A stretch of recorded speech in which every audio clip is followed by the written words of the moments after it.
you guys, buckle up, because this is one Royal Hollywood crossover that went from glam to gram in seconds. When Meghan Markle and Prince Harry strutted into Kris Jenner's jaw-dropping James Bond-themed 70th birthday bash, the cameras nearly exploded.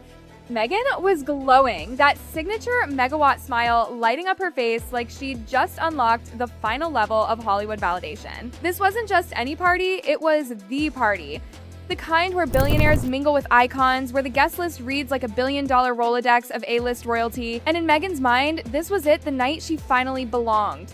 But, oh honey, what actually happened inside Jeff Bezos' $165 million Beverly Hills mansion was not the Cinderella ending Meghan was dreaming of.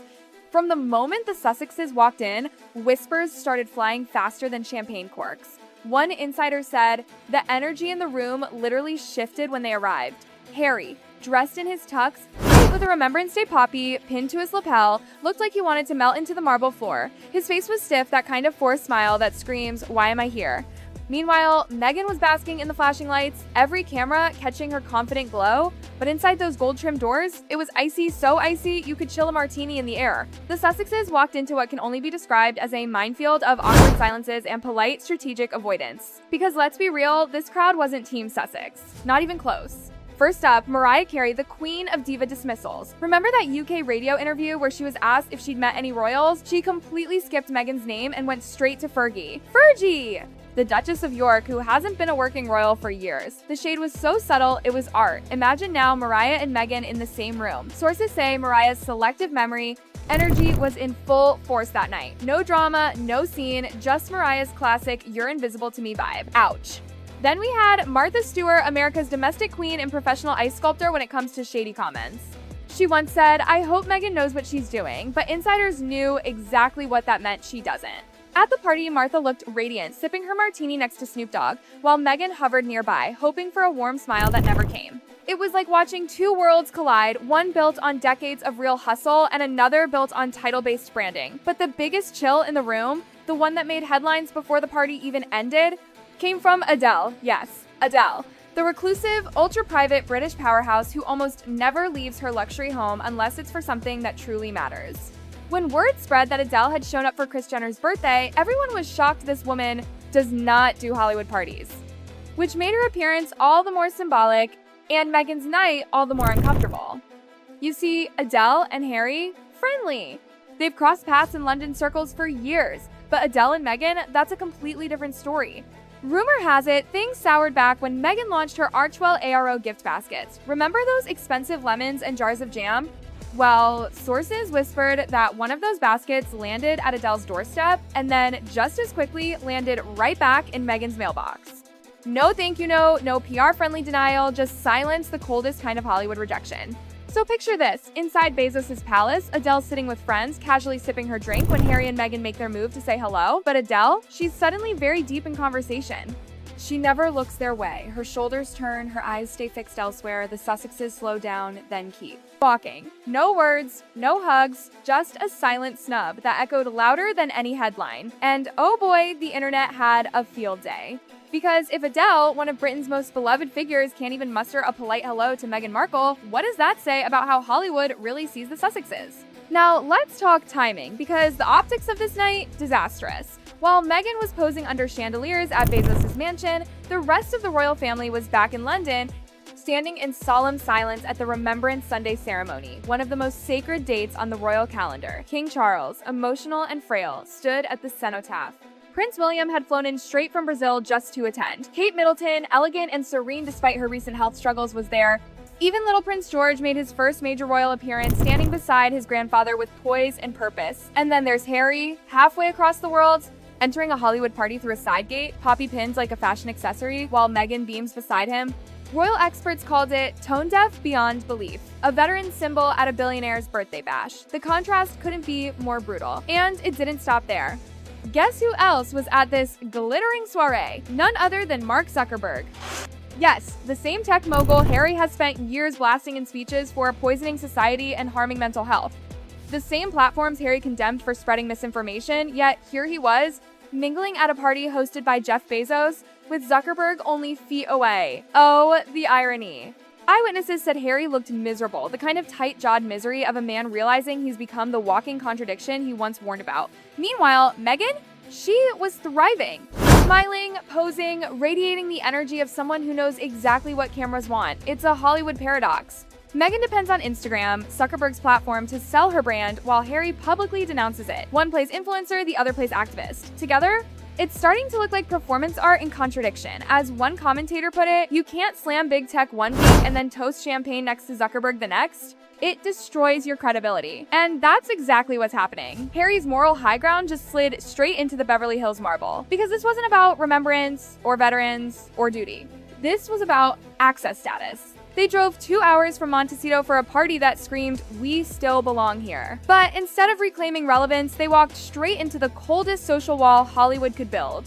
And as if Adele's snub and Zuckerberg's smirk weren't enough, things just kept getting worse. Inside the party, even fellow celebrities were keeping their distance. Justin Bieber, pale and quiet, looked just as uncomfortable as Harry, but made sure to steer clear. Kim Kardashian arrived in a royal purple gown that critics mocked as too literal, almost taunting the presence of the real royals in the room. The symbolism was impossible to miss the influencer queen and the fallen duchess side by side in a battle of headlines. Spoiler, Kim won. Oprah Winfrey was also there. Yes, that Oprah, who gave Meghan and Harry their biggest platform in that explosive interview that rocked the monarchy. But this time, Oprah barely acknowledged them. No selfies, no hugs, no conversations, because, as insiders put it, Oprah was there for Kris, not the Sussexes. Their Hollywood godmother had officially moved on. Meanwhile, across the ocean, something extraordinary was happening. Prince George, just 11 years old, was stepping into his destiny. At the Royal Albert Hall, he stood beside King Charles, his posture calm, his eyes serious. He wasn't fidgeting and wasn't distracted. For the first time, the world saw the next generation of monarchy in motion. And Harry? Watching it all from Instagram across the ocean at a party where he was no one's priority. That's the tragedy of it all, the contrast between two futures. One, solid, regal, rooted in legacy, the other, restless, searching, wrapped in sequins and flashing lights. Even palace insiders admit privately this weekend marked the clearest divide yet between the House of Windsor and the House of Montecito. King Charles and Prince William are planning the future with George in the spotlight, while Harry and Meghan drift further into celebrity chaos, and the consequences already visible. Netflix deals underperforming, Spotify gone, Meghan's lifestyle brand delayed again, Harry's book sales flattening, the Hollywood it couple dream fading. The party that was meant to prove their power only exposed how fragile it's become. The whispers are growing louder. They're not being invited because they're influential, they're being invited because they're entertainment. In a room full of billionaires, Harry and Meghan weren't equals, they were conversation starters. They were the scandal. And here's the kicker in Hollywood. Drama sells, but desperation doesn't. The photos told the whole story. Meghan's smile wide but strained. Harry's eyes distant, jaw tight. Two people standing together but living completely different nights. Insiders say even the body language experts had a field day. She's pulling forward, he's pulling back. The Hollywood dream couple, unraveling one awkward photo at a time. So maybe this really was the night their fairy tale officially cracked. Adele's silent rejection, Oprah's polite distance. The royals' quiet dignity back home. And Harry and Meghan left somewhere in between, not royal enough for Britain, not cool enough for Hollywood. Now, let's get into what happened after that night, because trust me, the fallout was louder than the party music, echoing from Bezos's infinity pool. By the next morning, tabloids across the globe were exploding. Photos of Meghan's radiant grin and Harry's tortured expression were plastered everywhere. One British headline read, "From the cenotaph to the champagne, Harry's poppy party disaster." Another American outlet went with, "Adele freezes out Meghan inside Kris Jenner's frosty birthday bash." Because while George was earning respect through quiet dignity, Harry was earning ridicule through loud contradictions. The symbolism couldn't be more poetic. Even royal commentators admitted this weekend will be remembered as the moment the future of the monarchy became crystal clear. George is the future, Harry is the past. The personal strain behind the scenes. Now, let's talk about what's happening behind closed doors, because insiders are whispering that this night may have deepened existing cracks between the Sussexes themselves. Harry by nature hates being seen as a hypocrite. He's painfully aware of how bad these optics look. Meghan, on the other hand, thrives on visibility. To her, any press is good press as long as her name's in the conversation.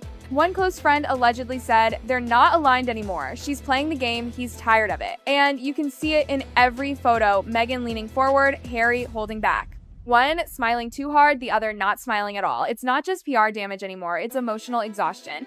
A Hollywood insider added, "The problem with Meghan and Harry isn't that people hate them, it's that people stopped believing them." That line hit hard. So what's next for the couple once dubbed the modern royals?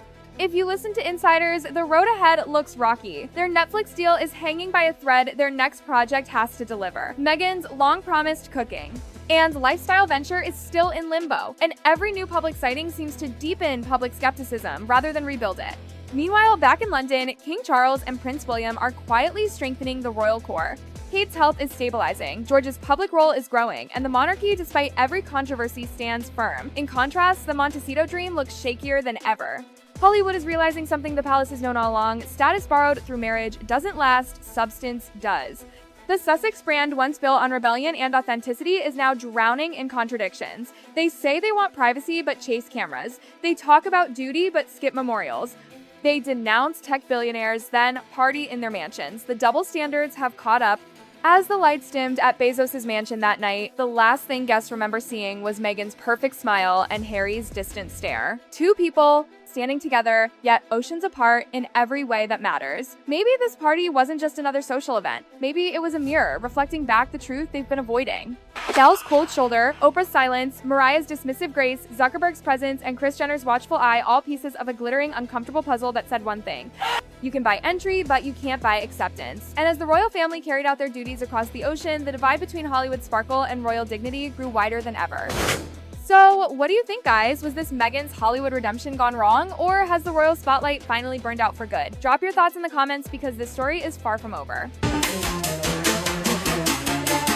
And if you think this party was dramatic, just wait. The next royal scandal is already brewing.